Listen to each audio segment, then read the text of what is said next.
up, everybody? Live, just about, from a small garage on the banks of the beautiful 90 freeway, it's Bullshit Today. Here are your hosts, Chris and Katie. Welcome to Bullshit Today. I'm Chris. And I'm Katie. Hey, Sean, what's our first story? And fuck you, Bob. Padlocked panties. All right, Katie, tell us Now about it. available at Kmart. Masseuses in Indonesia's East Java province are now required to wear padlocks on their pants whilst massaging their clients in a government-mandated effort to stop prostitution. Indonesia's massage parlours frequently offer far more than a relaxing rub-down. Before disappearing behind the curtain with a customer, each worker must have their pants padlocked up. So, if the pants go, the owner will know. It's funny because I always thought that an Indonesian massage was code for a prostitute. I don't think they even gave massages. Well, what's funny is that we actually have a clip of this, and they show that you can actually pick out which masseuse performs the massage on you looking at her picture. Of course. If you're face down the whole time, then why would you really care what they look like? I don't know. I've had friends who have gotten some shady massages, and if they're going to padlock their pants, they should also padlock their hands and mouth. Yeah, definitely their mouth. No, but the real bullshit about this is that these padlocks, I think we have a picture of these padlocks would not stop a 7-year-old from stealing a Razor scooter, let alone Fucking. prostitution. Yeah, I was like, I don't want, I got let what alone you're saying. I gotcha. bada boom. Yeah, that's true. Also, I think it's just trying to, stop human behavior. Like, if you want to get a massage and roll over and maybe get laid, what better place to do it than in Indonesia's East Java province? Yeah. It's also have they heard of surveillance cameras? Exactly. You know what? Speaking of surveillance cameras, we have a camera out on the streets of Venice Beach with Ruben, and we are going to go and see what people on Venice Beach think about it. They're asking women to wear chastity belts.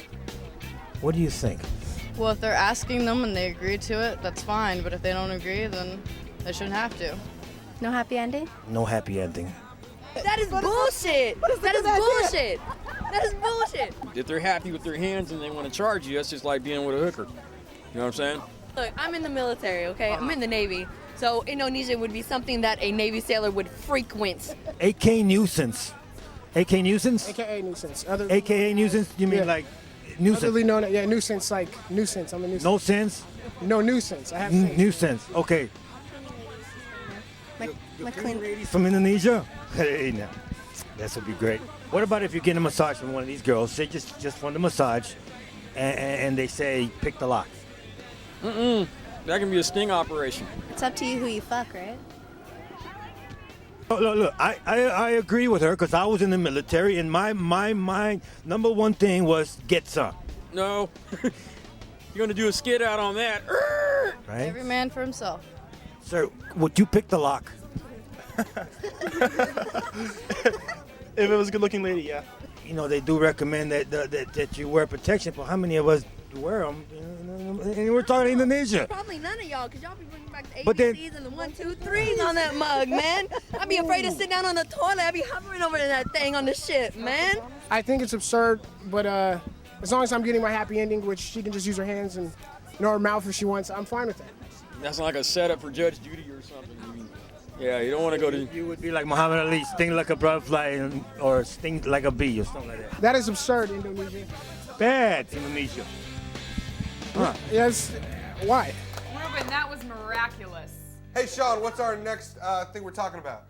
Simpsons in Venezuela. Ah, yes, the Simpsons were yanked by the National Telecommunications Commission in Venezuela for airing the show in the mornings because of a concern about its moral content for younger viewers. And what did they replace it with? Baywatch Hawaii! Yeah! This is complete bullshit to have an entire government thinking that Baywatch Hawaii is better for kids than The Simpsons. Yeah, I know I don't need a high reference level in life or good story content and structure, but what I do need is whores and bikinis. Or coconuts, as the case may be. Yeah, I like the idea, though, that Baywatch Hawaii, which is filmed with real people, is more like a cartoon than yellow people with 4 fingers. Moving away from the Hoff and on to something a little more important. What's our next story? Nato and the Taliban. This is a real treasure of bullshit. NATO recently admitted to mistakenly providing supplies to the Taliban. This includes rocket launchers, grenades, water, and food. So they made the airdrop in the Zabul province, which is Z-A-B-U-L, which is a Taliban stronghold, and they called it a cock-up. And I think it's bullshit for lots of reasons. First of all, hey NATO, it's not your job to fuck up in the Middle East. It's our job to fuck up in the Middle East. Yeah, that's right. Leave that to us. I also think it's total bullshit because now they're just going to get the wrong idea. You know, they're going to be like, oh, they like us now. By the way, your Taliban accent sounds a little like Count Chocula. Yeah, it does. Just a little. If we don't want the Taliban to open up crates that we send them, we should just wrap them in women's literacy programs. And then they won't touch them at all. All right, we're going to cut out to Ruben one more time to see what people up in Venice Beach think about us supplying the Taliban with arms. Hey, Ruben, take it away. Okay, NATO has admitted that they gave weapons in airdrops to the Taliban. I think that the government is corrupt, so I would believe that they would do that. Doesn't make any sense. They're just fueling the fire. They're fueling fire. There's a lot of shady things going on there. I got out of the Marine Corps as a staff sergeant. I spent 10 years in. I've been in combat 3 times. They would just say that to scare us. Bullshit. Say that 1,000 times. It's all bullshit. We're talking to a veteran. Been burned up by white phosphorus. All over the place. Been shot 3 times. And I'm with 2nd Force Recon.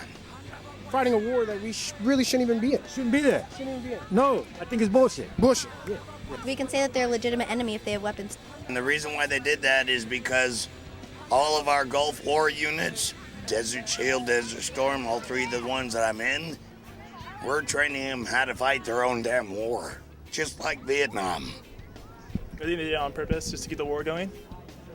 Otherwise, we would be able to just, like, overpower them really easily. Vietnam all over? Again. Now they have weapons, now we can stay at war longer. Somebody needs to go over there and slap the person in charge. Slap the person in charge. And be like, hey, man, that is bullshit. That's bullshit. Bullshit. All right, thanks, Yeah, good job, Ruben. Bring me a corn dog on your way back, if you wouldn't mind. We have one more story, and what is that story? Flag pins! Jesus Christ with the goddamn flag pins. This is the pinnacle of political bullshit, in my opinion. Yeah. Because, what? The I said pinnacle! pinnacle! Oh, God damn it! I didn't even know that! So Obama, at some point in this, in their waking lives, both Obama, McCain, and Hillary Clinton have not worn flag pins. In fact, it's been shown that McCain has not worn a flag pin since he won the nomination for the Republican Party. Yeah, his lapel has been bare. So, I think that it's a little bit crazy that we're still hung up on this issue. How can this still be an issue?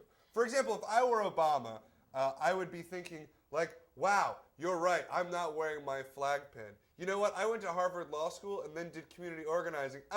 Katie, I know you're saying the money was in social work, but I did community organizing, and then I became a senator, all because I hate America. And I want to take it down from the inside. In fact, when I do wear a flag pin, I wear it ironically for my elitist friends. Wonderful point. And what would Hillary say? If I were Hillary, I would say, give me a frickin' break. Yeah. If I had to wear a pin for every special interest group that I represent, I'd have a rainbow flag over here, I'd have panties with a padlock over here for women against infidelity, and I'd probably have an anti-blue dress Gap pin over here. I mean, I already got breasts, which is a disadvantage. Yeah. In the political race. Not only that, like, clearly she loves America because America has been hating her for the past 17 years. Yeah, exactly. Like, good old Helmet Head has been the butt of everyone's jokes. And if I don't want to wear a frickin' flag pin, that's none of your business. Yeah, or like McCain is the height of all of this, which is like, yeah, sure, I was tortured for 5 years in North Vietnam, and then I came back and entered public life, even though I married rich and could have easily worked in my father-in-law's business. But no, I'm taking a pay cut. You know why? Because I fucking hate America. And I'm going to take it down from the goddamn inside. Yeah. We all know that flag pins are reserved for soccer moms on the 4th of July. Yeah. That is the only time that they are all right. Also, the greatest thing about being American is that you don't need to wear a flag pin. I can burn a flag if I want to. I'm not going to because it would make my mother cry. We're not going to. We're not going to at all. If you want to do that, that's the best part about being an American. Yeah, you're So that's why it's free bullshit. to wear whatever pin you want. So thanks a lot. That's the end of bullshit today, Katie. Yeah.